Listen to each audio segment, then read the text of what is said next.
So yesterday was a big day, and not for the reasons that I would have expected. I fully expected to be able to watch on TV this whole objection process play out. I thought there would have been lots of debates and things. I thought ultimately that the objections, of course, would not be sustained. That not even Cruz's very moderate position of, hey, let's have some kind of an electoral commission to look at this stuff, to at least take these accusations seriously, since no one, whether it be the courts or anyone else, has, decided to take these concerns that much of America has seriously. Even that I expected to be shot down, but I thought it'd be interesting to see them try and put up a little bit of a fight, as much as they could, because this was the last step in the legal process for challenging the election. But as we all know now, that process was interrupted. The joint session of Congress had to be suspended for a time, and what happened is, it's a mix of sort of positive and negative, but I think overall more positive than negative. The negative to me is that they did not let the process play out until its total conclusion. I thought it would have been very satisfying to see how the legitimate legal process was completely carried out to the end, and there was absolutely zero, not even zero remedy, but zero, not even, a decent hearing for the evidence that many people think shows that there was a lot of problems going on with this election. I thought it would have been very instructive to see the process completely play out and totally sideline all of that. But I think what happened is that a lot of people obviously felt like that they didn't even have to wait for the process to play out to know what was going to happen. They already felt like they had been completely sidelined and like they were not going to be heard. And so when people feel like they're not going to be heard by the official process, by the political or legal process, well, then that the only thing that they have to resort to then is direct action.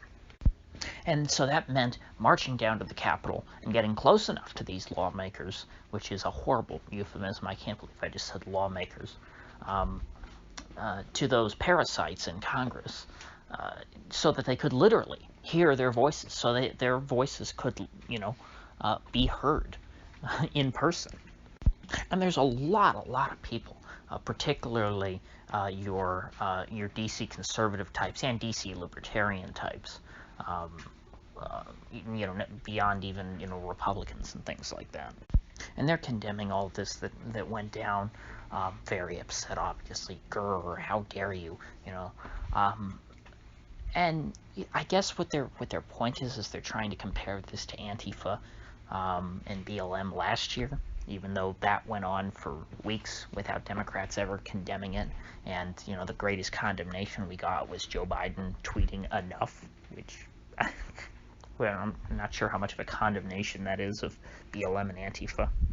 But I mean, it was almost like these people were just waiting to have their own, an Antifa or BLM on their own side to condemn, which is very strange. I think that's more than a reach to compare what happened yesterday to the George Floyd riots. In fact, if the George Floyd riots had gone down like yesterday, if they'd done those exact same things, I would have been much more sympathetic to BLM and Black Lives Matter or whatever. It's not like I'm a big fan of cops.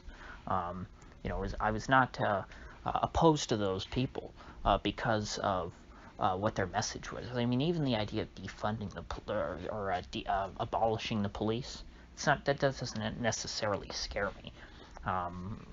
You could come up with ways to alternatives to modern policing that might be positive changes. That was that part of their message was objectionable. What was objectionable was them going into private businesses, walking through town, smashing windows, stealing from people, and just attacking people who had nothing to do with their cause, other than the fact that maybe they were white, I guess that maybe was their thing, is that they hated white people. And, that obviously I'm not going to support. But if the BLM folks just went down to the police station and tried to charge inside the police station and make their voices heard, or if they charged into their state legislatures or Congress, I would have been all for that. And even, when that one time BLM burned down a police precinct in Minneapolis, I didn't shed a tear for them. I was only sad for the innocent, people who had absolutely nothing to do with anything, who never did anything wrong, who were attacked by those animals. But so when Trump people want to go down to D.C. and break into Congress, which should not be locked to the public, which should not be closed to the public anyway, it's ridiculous. It never used to be. It was quite. I mean, even as recently as the Kavanaugh hearings, we had, of course, anti-Kavanaugh groups, leftists, coming in the Capitol while the proceedings were going on for Congress, because that's the right of citizens, and doing their little protests. That was totally okay. We had a big sit-in, occupation essentially of the Wisconsin State Capitol back in 2011 that was praised all around by the mainstream media. Back in 1968, we had the Black Panthers who occupied the California state Capitol. And the Black Panthers in that case, of course, were armed. None of these things were inherently bad. You can disagree with whatever their political message was, whatever they were trying to achieve in these various different instances. But, what they did was not wrong. And so what did these Trump people do yesterday that was so bad? Well, I guess they got into fights with Capitol Police, and, 4 of them died. So I think they paid the price. I think that's enough. I think they took their lumps. They decided to pick fights with cops who, frankly, shouldn't have really been holding them out anyway. I think the only reason why these people weren't allowed in were because of stupid virus restrictions. But ultimately, I mean, this is public property, isn't it? So everybody owns it, right? So everyone should have a right to go in there. Cops trying to keep people out of the Capitol. I don't have much sympathy for that. Well, actually, in fact, I have zero sympathy for that. So I don't care. I mean, you see how quickly people, the politicians, get upset when it's their place of work being vandalized, which it wasn't even really vandalized. They didn't tear down any paintings or smash any statues. Certainly not. But they feel very, very threatened.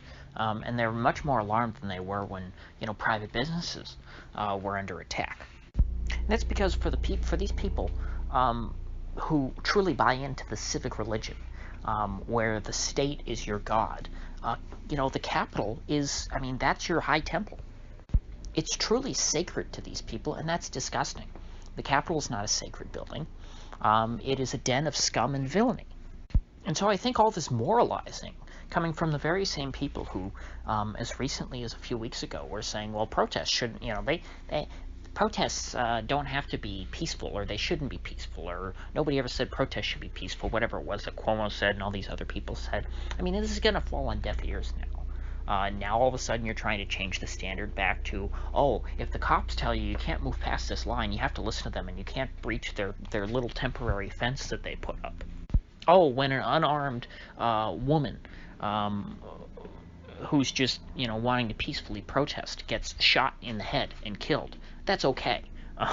That's okay now, apparently, according to the mainstream left.